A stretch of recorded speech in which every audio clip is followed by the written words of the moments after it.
नमस्कार। खबरों के इस बुलेटिन में तुहाडा स्वागत है। मैं हाँ अमरजीत सिंह। पहला पेश ने चोणवीं खबरां। केंद्रीय वित्त मंत्री निर्मला सीतारमन अनुसार परचून पूंजीकारां ने देश के बाजार ते भरोसा प्रगटाया है। केंद्रीय सूचना ते प्रसारण मंत्री अनुराग सिंह ठाकुर ने ब्रॉडकास्ट सेवा पोर्टल किया लॉन्च। पोर्टल ते मंत्रालय नाल जुड़ियां वख-वख सहूलतां मिलणगियां। केंद्रीय यूनीवर्सिटियां विच दाखले लई हुण कॉमन यूनीवर्सिटी एंट्रेंस टेस्ट दा कीता जावेगा आयोजन। मौसम विभाग ने मौजूदा गर्म मौसम विच होर वाधा होने की चेतावनी की जारी।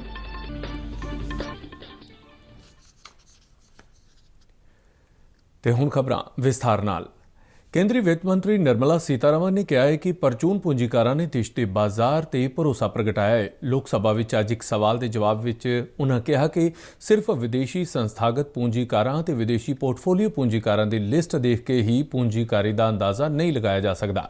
निर्मला सीतारमन ने कहा कि कोविड तो पहला देश में सब तो वध सीधी विदेशी पूंजीकारी हासिल हुई सी अते इस राही भी आने वाले पैसे नूं भारत में ही लगाया जा रहा है। केंद्रीय सूचना ते प्रसारण मंत्री अनुराग सिंह ठाकुर ने अज नवी दिल्ली विच ब्रॉडकास्ट सेवा पोर्टल लॉन्च किया। ब्रॉडकास्ट सेवा पोर्टल सूचना ते प्रसारण मंत्रालय के लाइसेंस, सारे तत्थां नूं जरूरी इजाजत लैण लई अते अर्जियां देण अते रजिस्ट्रेशन वर्गे कामां लई इक्को ही थां ते सारियां सहूलतां प्रदान करेगा। एक रिपोर्ट। नवी दिल्ली में हुए एक समागम दौरान सूचना ते प्रसारण मंत्री अनुराग सिंह ठाकुर ने ब्रॉडकास्ट सेवा पोर्टल लॉन्च किया। इस मौके उन्होंने कहा कि डिजिटल इंडिया की कहानी न्यू इंडिया की सब तो वड्डी ते सफल कहानी है। डिजिटल इंडिया की कहानी न्यू इंडिया की सबसे बड़ी और सबसे सफल कहानी है। हम जनधन, आधार, मोबाइल ट्रिनिटी की बात करें, जैम ट्रिनिटी की बात करें या UPI Bhim digital payment systems की बात करें, डिजी लॉकर की बात करें, ये सब कुछ ऐसे प्रयास हैं पिछले कुछ वर्षों में जहां हमने टेक्नोलॉजी का उपयोग और उसके माध्यम से सिस्टम में पारदर्शिता लाने का काम और सिस्टम को और जवाबदेह करने का काम किया है।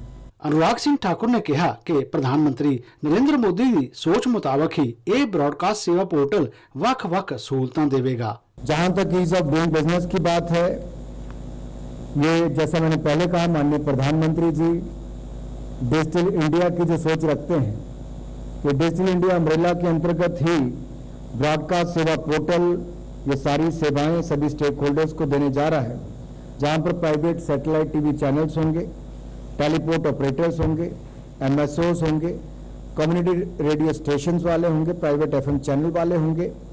जब इन सबको ये सुविधाएं मिलेंगी तो जो सोच प्रधानमंत्री जी की है कि मिनिमम गवर्नमेंट मैक्सिमम गवर्नेंस, उस दिशा में भी हम आगे बढ़ेंगे।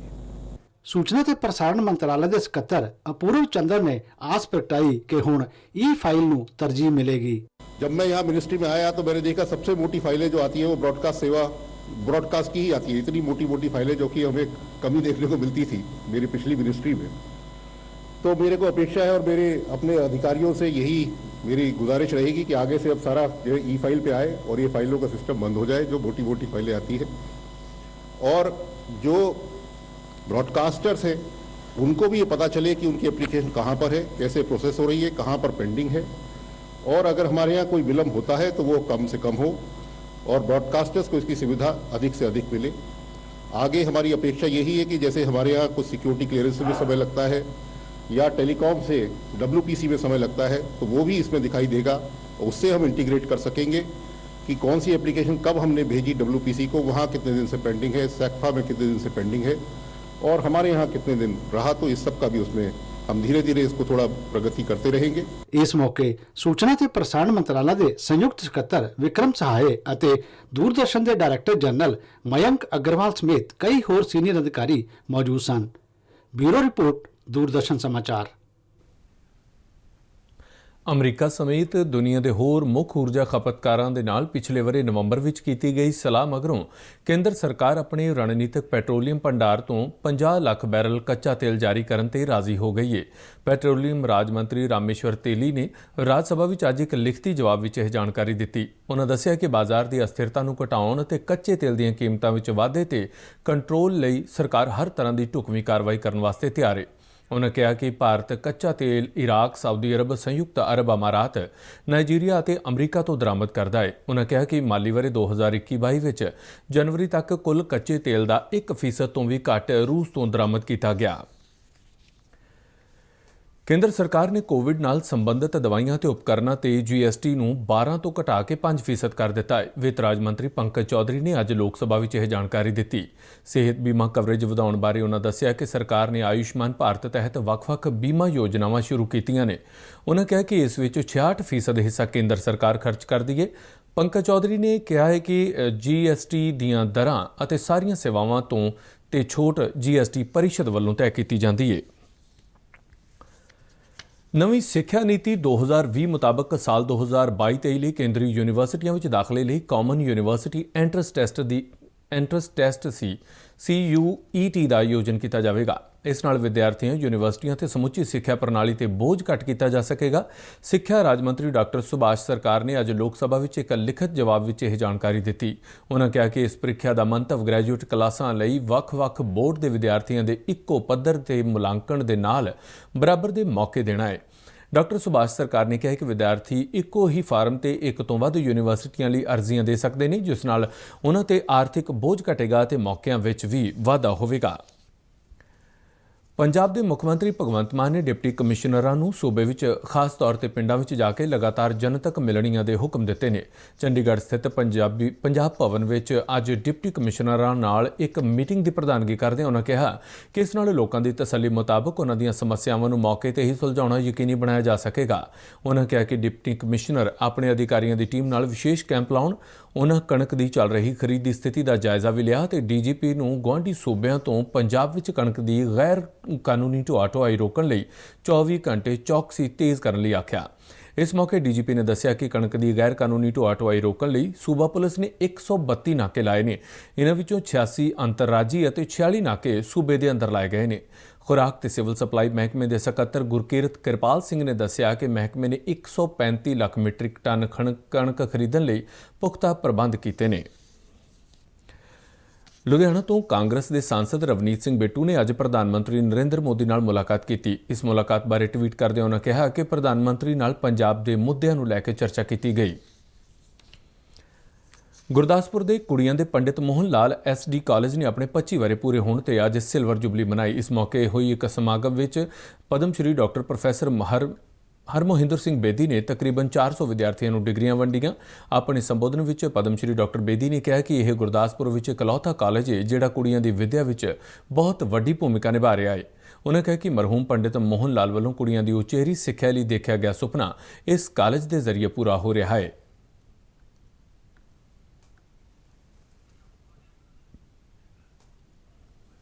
सनातन धर्म संस्थाओं के प्रवर्तक पंडित मोहनलाल जी ने जो सपना बच्चियों की शिक्षा के बारे में लिया था, वह सपना इस कॉलेज में साकार हुआ और इस पूरे क्षेत्र में एक शिक्षा की नई क्रांति उभरती हुई मुझे दिखाई देती है।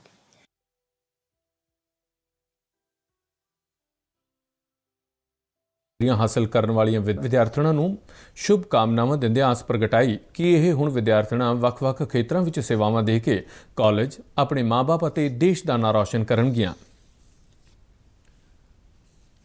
ਡਰੱਗ ਮਾਮਲੇ ਵਿੱਚ ਨਾਮਜ਼ਦ ਅਕਾਲੀ ਦਲ ਦੇ ਸੀਨੀਅਰ ਨੇਤਾ ਬਿਕਰਮ ਮਜੀਠੀਆ ਵੱਲੋਂ ਸੁਪਰੀਮ ਕੋਰਟ ਵਿੱਚ ਦਾਖਲ ਪਟੀਸ਼ਨ ਤੇ ਸੁਣਵਾਈ ਅੱਜ ਟਲ ਗਈ। ਅਦਾਲਤ ਨੇ ਸੁਣਵਾਈ ਦੀ ਅਗਲੀ ਤਾਰੀਖ 11 ਅਪ੍ਰੈਲ ਰੱਖੀ ਹੈ। ਬਿਕਰਮ ਮਜੀਠੀਆ ਨੇ ਮੋਹਾਲੀ ਵਿੱਚ ਦਰਜ ਡਰੱਗ ਮਾਮਲੇ ਨੂੰ ਖਾਰਜ ਕਰਨ ਦੀ ਮੰਗ ਪਟੀਸ਼ਨ ਵਿੱਚ ਕੀਤੀ ਹੈ। ਇਸ ਵੇਲੇ ਉਹ ਪਟਿਆਲਾ ਸੈਂਟਰਲ ਜੇਲ੍ਹ ਵਿੱਚ ਬੰਦ ਨੇ। ਸੂਬੇ ਵਿੱਚ ਸੜਕ ਹਾਦਸਿਆਂ ਵਿੱਚ ਹੋਣ ਵਾਲੀਆਂ ਮੌਤਾਂ ਰੋਕਣ ਅਤੇ ਸੜਕ ਸੁਰੱਖਿਆ ਦੀ ਸਥਿਤੀ ਵਿੱਚ ਸੁਧਾਰ ਲਿਆਉਣ ਦੇ ਮੰਤਵ ਨਾਲ ਪੰਜਾਬ ਪੁਲਿਸ ਨੇ ਮੂਵਿੰਗ ਟ੍ਰੈਫਿਕ ਵਾਇਲੇਸ਼ਨ ਤੇ ਕੇਂਦਰਿਤ ਸੂਬਾ ਪੱਧਰੀ road safety education and enforcement drive ਦੀ ਸ਼ੁਰੂਆਤ ਕੀਤੀ ਹੈ।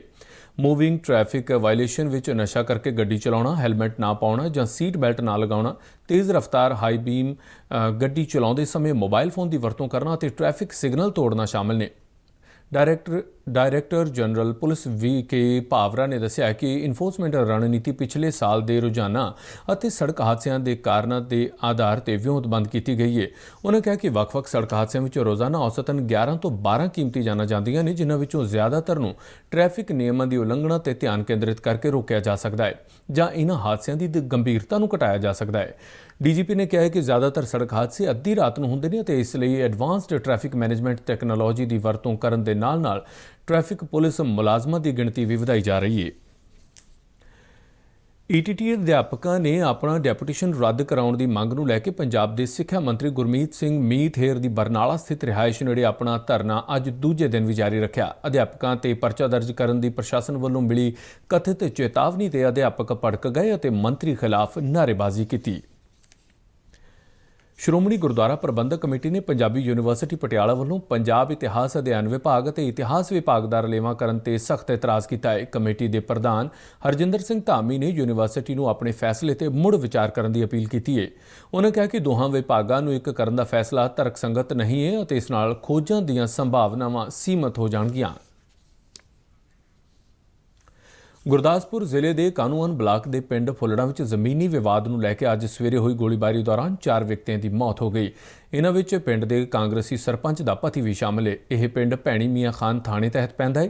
ਗੁਰਦਾਸਪੁਰ ਤੋਂ ਸਾਡੇ ਪੱਤਰਕਾਰ ਅਨੁਸਾਰ ਜ਼ਮੀਨ ਦੇ ਝਗੜੇ ਵਿੱਚ ਦੋ ਧਿਰਾਂ ਵਿਚਾਲੇ ਖੁੱਲ੍ਹ ਕੇ ਗੋਲੀਆਂ ਚੱਲੀਆਂ।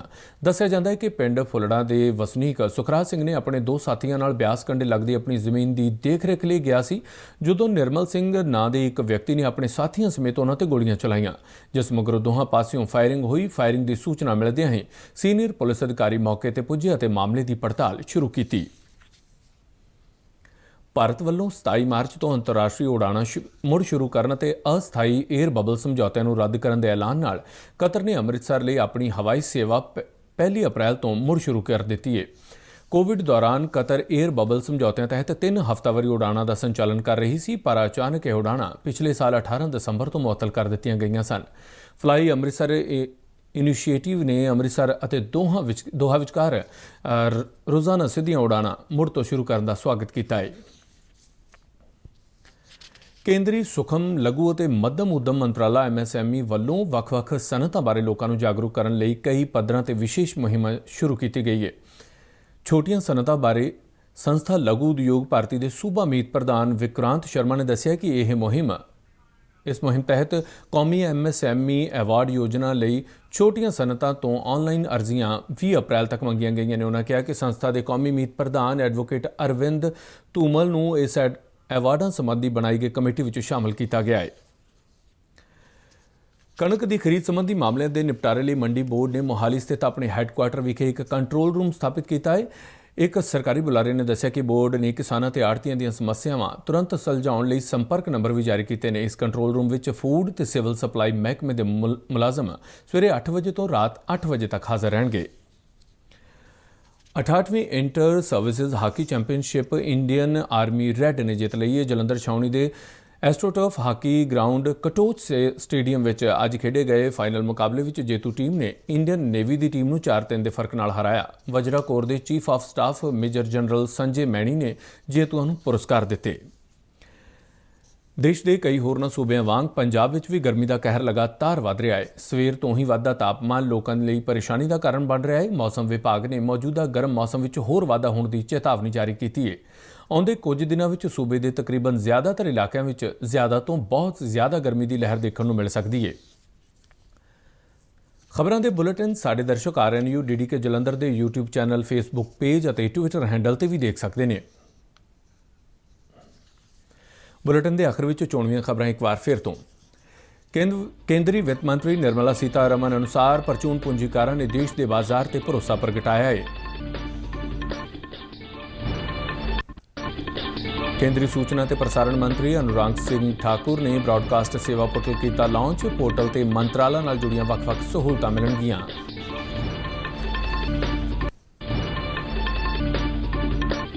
ਕੇਂਦਰੀ ਯੂਨੀਵਰਸਿਟੀਆਂ ਵਿੱਚ ਦਾਖਲੇ ਲਈ ਹੁਣ ਕਾਮਨ ਯੂਨੀਵਰਸਿਟੀ ਐਂਟਰੈਂਸ ਟੈਸਟ ਦਾ ਕੀਤਾ ਜਾਵੇਗਾ ਆਯੋਜਨ। ਮੌਸਮ ਵਿਭਾਗ ਨੇ ਮੌਜੂਦਾ ਗਰਮ ਮੌਸਮ ਵਿੱਚ ਹੋਰ ਵਾਧਾ ਹੋਣ ਦੀ ਚੇਤਾਵਨੀ ਕੀਤੀ ਜਾਰੀ। ਇਸ ਦੇ ਨਾਲ ਹੀ ਖਬਰਾਂ ਦਾ ਇਹ ਬੁਲੇਟਿਨ ਇੱਥੇ ਹੀ ਖਤਮ ਹੋਇਆ। ਮੈਂ ਮਾਸਕ ਲਗਾ ਕੇ ਸਟੂਡੀਓ ਤੋਂ ਬਾਹਰ ਜਾ ਰਿਹਾ ਹਾਂ। ਬਾਹਰ ਜਾਣ ਵੇਲੇ ਤੁਸੀਂ ਵੀ ਮਾਸਕ ਲਗਾ ਕੇ ਜਾਓ। ਇਜਾਜ਼ਤ ਦਿਓ। ਨਮਸਕਾਰ।